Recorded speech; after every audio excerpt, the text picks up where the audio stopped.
랜선 교회에 오신 것을 환영합니다. 안녕하세요. 슬기로운 신앙생활, 매일 하나님과 친밀한 교제를 나누는 묵상, 메밀묵 한정민 목사입니다. 우리가 살고 있는 이 세상에는 빛이 필요합니다. 왜냐하면 이 세상은 악하고 부패해서 점점 어두워져 가고 있기 때문이죠. 사실 세상 사람들도 어둠은 빛을 이길 수 없다고 말하면서 빛을 찾아다닙니다. 하지만 그 사람들은 진정한 빛이, 그러니까 참 빛이 무엇인지 알지 못합니다. 그저 막연하게 빛을 찾아 헤맬 뿐이죠. 하지만 하나님의 자녀가 된 우리는 그 참 빛이 누구인지 너무나도 잘 알고 있습니다. 바로 우리 주 예수 그리스도이시죠. 이 빛이 세상에 오셨고 이 빛 아래 거한 우리는 빛의 자녀가 되었습니다. 그래서 우리는 이제 이 빛을 들고 세상으로 나아가야만 합니다. 우리는 빛이 아니기 때문에 우리 스스로 빛을 낼 수 없습니다. 우리가 어떻게 스스로 빛을 비출 수 있겠습니까? 다만 거울이나 프리즘처럼 빛을 반사해서 세상에 빛을 비출 수 있습니다. 우리는 빛이신 예수 그리스도를 비추어 세상을 밝게 하는 그런 역할을 감당해야만 하는 것이죠. 오늘 메밀묵을 통해 하나님의 말씀을 읽고 이 세상 가운데 참 빛이신 예수 그리스도를 전하는 복된 우리 모두가 되기를 주님의 이름으로 축원합니다. 우리는 지난 시간 출애굽기 8장을 읽었습니다. 애굽에 내려진 두 번째 재앙인 개구리, 그리고 세 번째 재앙인 네 번째 재앙인 파리 재앙까지를 우리는 읽었습니다. 오늘은 출애굽기 9장을 읽겠습니다.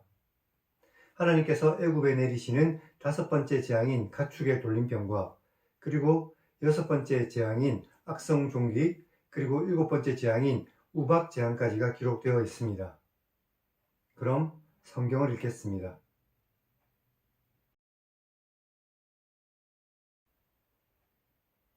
여호와께서 모세에게 말씀하셨습니다. 바로에게 들어가서 그에게 말하라. 히브리 사람의 하나님 여호와께서 내 백성을 보내라. 그들이 나를 섬길 것이다. 내가 만일 보내기를 거절하고 억지로 잡아두면 여호와의 손이 들에 있는 내 가축 곧 말과 나귀와 낙타와 소와 양에게 더할 것이니 심한 돌림병이 있을 것이며 여호와가 이스라엘의 가축과 애굽의 가축을 구별하여 이스라엘 자손에게 속한 것은 하나도 죽지 않을 것이다 하셨다. 여호와께서 기한을 정하여 말씀하셨습니다. 여호와가 내일 이 땅에서 이 일을 행할 것이다 하셨고 이튿날에 여호와께서 이 일을 행하시니 애굽의 모든 가축은 죽었지만 이스라엘 자손의 가축은 하나도 죽지 않았습니다. 바로가 사람을 보내어 보니 이스라엘의 가축은 하나도 죽지 않았습니다. 그러나 바로의 마음이 완강하여 백성을 보내지 않았습니다. 여호와께서 모세와 아론에게 말씀하셨습니다. 너희는 화덕에 제 두 움품을 가지고 모세가 바로의 눈앞에서 하늘을 향하여 날려라.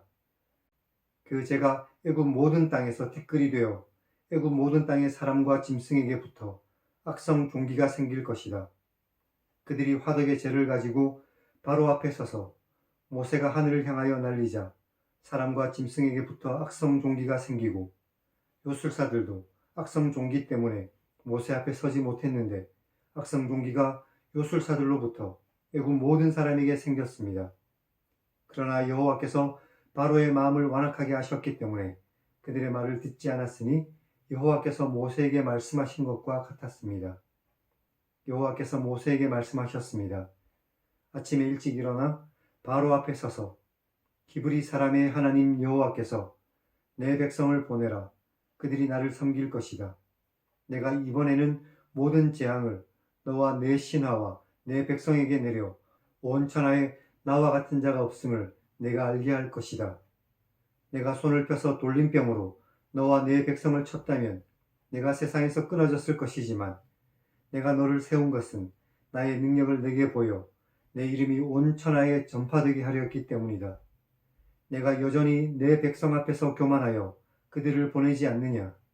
내일 이맘때면 내가 무거운 우박을 내릴 것이니 애굽 나라가 세워진 그날부터 지금까지 그와 같은 일이 없었을 것이다. 이제 사람을 보내 내 가축과 내 들에 있는 것을 다 모아라. 사람이나 짐승이나 무릇 들에 있어서 집에 돌아오지 않는 것들에게는 우박이 그 위에 내려 그것들이 죽을 것이다 하셨다고 하라. 바로의 신하 중에 여호와의 말씀을 두려워하는 자들은 그 종들과 가축을 집으로 피하여 들였지만 여호와의 말씀을 마음에 두지 않은 사람은 그의 종들과 가축을 들에 그대로 두었습니다.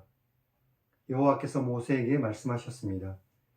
너는 하늘을 향하여 손을 들어 우박이 애굽 모든 땅의 사람과 짐승과 밭의 모든 채소에 내리게 하라.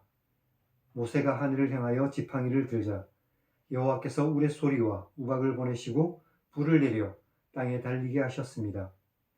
여호와께서 우박을 애굽 땅에 내리실 때 불덩이가 우박에 섞여 우박이 내리는 것이 매우 맹렬했고 나라가 생긴 때로부터 애굽 온 땅에 그와 같은 일이 없었습니다. 우박이 애굽 모든 땅에서 사람과 짐승을 막론하고 밭에 있는 모든 것을 쳤으며 우박이 또 밭의 모든 채소를 치고 들의 모든 나무를 꺾었지만 이스라엘 자손들이 있는 그곳 고센 땅에는 우박이 없었습니다. 바로가 사람을 보내 모세와 아론을 불러 그들에게 말했습니다. 이번은 내가 범죄했다. 여호와는 의로우시고 나와 나의 백성은 악하다.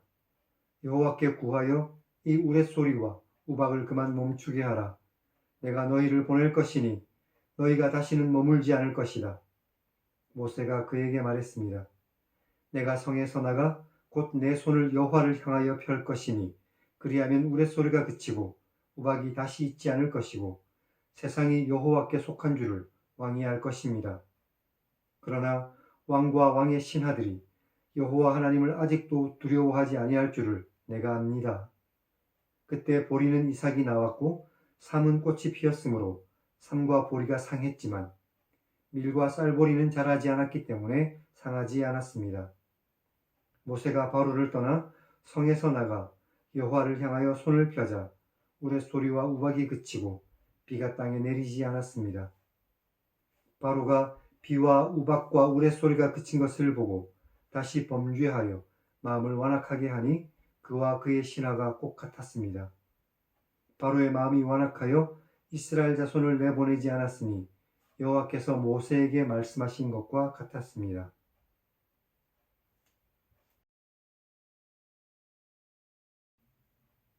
오늘은 여기까지 읽었습니다. 5번째 재앙은 가축의 돌림병이었습니다. 애굽 사람들은 많은 동물과 동물의 머리를 한 형상의 신들을 숭배했죠. 황소의 신인 아피스나 무네비스, 암소 신인 하톨이나 양의 신인 크눔 등을 숭배했다고 하죠. 애굽의 이런 신들이 이번 재앙을 통해서 조롱받고 있는 것이죠. 6번째 재앙은 사람과 짐승의 악성 종기가 생기는 것이었습니다. 3번째 재앙처럼 이번 재앙도 아무런 경고 없이 주어졌습니다. 그리고 요술사들도 이 악성 종기 때문에 더 이상 바로 앞에 서지 못했습니다. 그리고 이 6번째 재앙을 통해 심판당한 애굽의 신은 의학의 신으로 알려진 이모텝이었습니다. 하나님께서 내리시는 7번째 재앙은 우박 재앙이었습니다. 하나님께서는 이번 재앙을 내리시기 전에 바로를 쳐서 끊어버리지 않으시고 계속해서 재앙을 내리시는 이유에 대해서 말씀하고 계십니다. 16절을 보면 하나님의 능력을 세상에 보이시고 하나님의 이름을 온천하에 전파하게 하기 위해서라고 말씀하고 계시죠. 모세가 바로 앞에 서서 이 우박 재앙에 대해서 예고했을 때 20절과 21절을 통해 하나님을 두려워하는 자와 하나님을 두려워하지 않는 자의 모습이 극명하게 반대되고 있습니다. 7번째 재앙인 우박은 그냥 우박만 내리는 것이 아니라 하늘에서 불이 내려 마치 땅에 달리는 것처럼 땅을 불태웠죠. 그래서 이번 재앙 앞에서 바로는 처음으로 자신의 죄를 인정합니다. 하지만 그럼에도 불구하고 그의 마음은 여전히 완강했죠. 하나님께서는 이번 재앙으로 대기의 신인 슈와 농업의 신인 이시스 그리고 스키의 신인 테프누트 등을 심판하고 계십니다. 31절의 3은 이집트와 터키 등지에서 섬유 식물로 재배한 아마라는 식물인 것 같습니다. 계속되는 재앙 앞에서도 변하지 않고 완강해져만 가는 바로와 그의 신하들의 마음을 우리가 이해하기는 어렵죠. 그런데 오늘날 세상을 보면 세상 사람들의 모습이 이와 똑같다는 것을 발견하게 됩니다. 아무리 하나님의 아름다운 사랑을 전하고 하나님의 이름을 알려도 그들의 마음은 여전히 완강하고 하나님을 두려워하지 않고 있죠. 이런 세상 속에서 믿는 우리가 마치 모세와 아론처럼 하나님의 말씀을 전하는 그런 삶을 살아야만 할 것입니다. 그럼 이제 하나님 1인칭 시점에 성경 읽기를 시청하시기 바랍니다. 하나님의 백성을 구원하시기 위한 하나님의 능력을 우리는 발견할 수 있습니다. 그리고 심판하시는 중에서도 하나님의 백성을 사랑하시는 하나님의 그 마음을 또한 만날 수 있습니다. 지금도 우리를 사랑하시고 그 능력으로 인도하시는 하나님을 기억하고 하나님의 백성으로서 이 땅 가운데에서 살아가는 복된 우리 모두가 되기를 주님의 이름으로 간절히 축원합니다. 그럼 다음 시간에 뵙겠습니다.